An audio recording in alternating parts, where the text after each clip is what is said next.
welcome everybody to this episode of the Askbonbon Show. I am your host, Bonnie Bruder, and this is a very special episode because we are going to bring you a segment from the Create You University, which is the online university to create you. So today we are going to talk about something that is really critically important.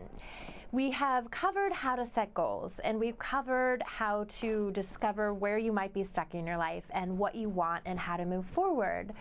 But a lot of times when people have a goal that they want and they've identified it, they have clarity, they've taken action, they get really frustrated because they feel like this should already be coming true. This should already be part of my life. Why isn't this here?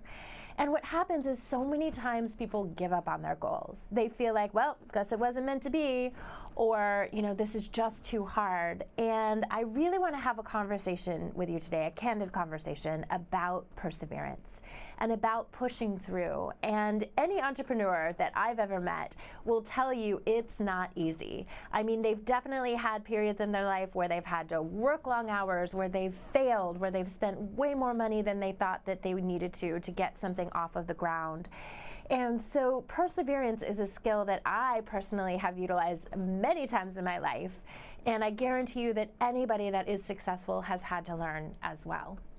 And so what I want to do, I want to share a little story with you because, as you know, I've been around the world and I have a lot of interesting, stories and things that I can share. But this one in particular really taught me about perseverance and about commitment.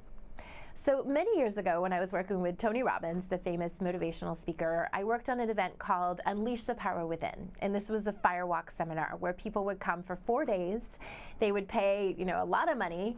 And on Friday night, they would sit in a room and they would get 8 hours of training about how to put yourself in such a positive peak state that you could overcome literally storming across a bed of hot coals. And so this is quite a terrifying experience, as you can imagine. I mean, these are real coals. It's 14 feet long. They're anywhere from 1,200 to 2,000 degrees. And so the reason that people do this is that it serves as a metaphor in your life, right? If you have something that is so scary and so powerful that you're willing to walk over a fire for, imagine what's going to happen when you get to that other side. When you look back and say, that was nothing. You really have this sense of empowerment, this sense of accomplishment that you can truly do anything. So this particular night, I'd been working on this event for many, many years, and I'd worked my way up, and one of the things that I was most proud of that I loved to do was to be a trainer on a fire lane. And so what that means is that, depending on how many people are participating, there's these different lanes of fire that people can walk through. And so this particular event, we were in London, and it happened to be the largest firewalk ever done at that period. It was 12,000 people. We had people from all over Europe, from all over the world. It was translated into 6 different languages. People had headsets, there were translators in the back and booths translating information as it went. And so it was a really, really exciting time. And I really did not want to screw this up. I think it might have even been the first time that I was a trainer on the lane by myself. So here I am, I've gone through all the preparation, all the fire and safety training, I've been signed off. One of the first things that you have to do is you have to walk the coals yourself before every single time, because you have to know what people are facing in order to be able to get them across, no matter what the challenge is. So I was so fired up. I'd done the training, I'd walked the coals, I had my team do it, we had our briefing, everybody was ready. We had done all of the preparation that we could. There was just nothing else left. So about midnight, the doors fly open, there's African drummers playing this beautiful music. It's a nice, crisp London night. There's stars in the sky. And all of a sudden, about 400 people converge into my lane. And your adrenaline's pumping, and they're chanting, and they're saying, eyes up, eyes up. And the last thing that they were trained to say was, she knows when you're ready. When she says go, you go. So I'm prepared, I'm ready, I've got my people, they're chanting, the whole lane, all my people are prepared. And I get to the first person and immediately there's just panic in my heart. Have you guys ever been in a situation where you just know this has the potential to be a disaster? And mind you, we're dealing with safety issues. We're dealing with people that could potentially get burned. We're dealing with people that, there's a lot at stake for them. But immediately I realize in my heart, in my intuition, and in everything, that there's something drastically wrong. And what had happened, as sometimes happens when you're on your way to a goal, is there was one tiny oversight. You see, before I mentioned that we had people from all over the US and it was being translated into 6 different languages. Well, at a certain point, the translator says, take off your headset and storm out to the Kohl's in German. So now they get out to me, there's no translation. I don't speak German, they don't speak English. There's no way for me to communicate with these people. So immediately I'm panicked. I'm realizing that these people could get hurt, that I can't go through with this. I'm gonna fail at this goal. And so I try to communicate with them. I try to talk louder, as a lot of times you do in situations like that. I try to look at, okay, what resources do I have? I pull someone from the lane and I say, do you speak German and English? Yes. Okay, great. How do you say eyes up? So I'm trying to learn these words immediately, and I realize this isn't gonna work. So I probably ran through 5 or 6 things in an algorithm I had created and how to solve this scenario, and I realized nothing was working, and I'm getting more scared, they're getting more scared, everyone else is having people go through their lanes and everything is working fine, and I just felt so much responsibility and so much just disappointment that I couldn't make this happen. And then I realized there's one thing that I haven't tried yet. You know, we really thought we'd tried everything. But the one thing is that I could communicate in a way that I was more convicted that they would get across safely than they were that they weren't.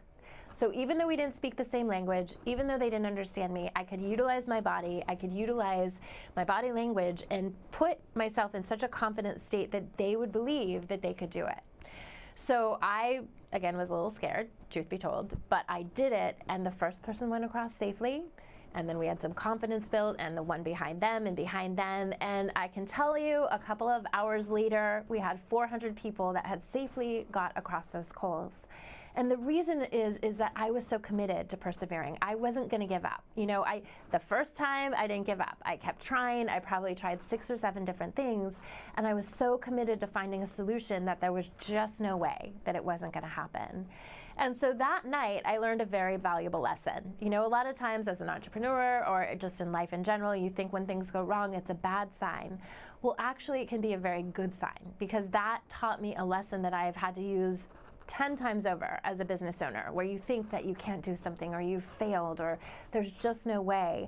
And I always go back to that one night and how I couldn't communicate with those Germans and that I figured out a way to do it. So I'm here to tell you today that if you have goals and you feel like there's something that's just not happening in your life, or that, you know, the universe is trying to tell you it's not possible, I really want to encourage you to look at persevering through that. You know, don't give up. Don't just say this is too hard. Many times in life, things are hard. You know, I used to get so mad because when I was in high school, I worked since I was 14 years old, and I was chomping at the bit. You know, I babysat since I was 11 because that was the legal age in California. But then when I could get an actual permit, I was so excited to work. But then what I realized is, oh, I'm not my own boss anymore like I was with babysitting. This isn't that much fun. And I would go home and I would complain to my parents, and my dad wouldn't let me quit. He said, you're not a quitter, first of all. And second of all, if it was fun, they wouldn't call it work. And that made me so angry as a teenager. I mean, I'm telling you, I worked at the Hungry House in Terra Linda, California. It was not pleasant. 9 to 5 on Saturday and Sunday. As you can imagine, that was cutting into my social life as a high schooler. But the thing that I learned from that is that sometimes there's value. You know, years and years, decades later, I struggled with that. I always thought, well, no, work can be fun, and I do believe that it can, so don't get me wrong. But what I took from that piece is that a lot of times you do have to persevere. A lot of times it isn't just pretty. You don't just have an idea and a concept and then all of a sudden change the trajectory of your life, and that's how you know, make your money, and that's your new business. You have to work really, really hard at it. So what I want to encourage you to do is look at whatever goals you've set. Maybe they are personal goals, maybe they're relationship goals, whatever goals you have set yourself, and I want you to look at where you could possibly push further, where you could persevere, where you could literally storm across that hotbed of coals in order to get to the other side and get the result you're looking for. Because I'm here to tell you, just as I shared in the story, it's not about just getting to the other side. It's what happens once you're there. Once you get to that other side, what happens is you look back and you go, oh, that challenge? That was nothing. And you just have this skill. It's like a muscle you've built, and you can just, now you have this perseverance muscle, and you can overcome and overcome. And that's where life really gets sweet and juicy and good, is when you learn to stick through it, persevere, cut through those challenges, get to the other side, and then always ask, what's next? Where can I take this from here? So hopefully this has been a very valuable lesson. It's a very important piece of the Create You University because it's something that is so near and dear to my heart.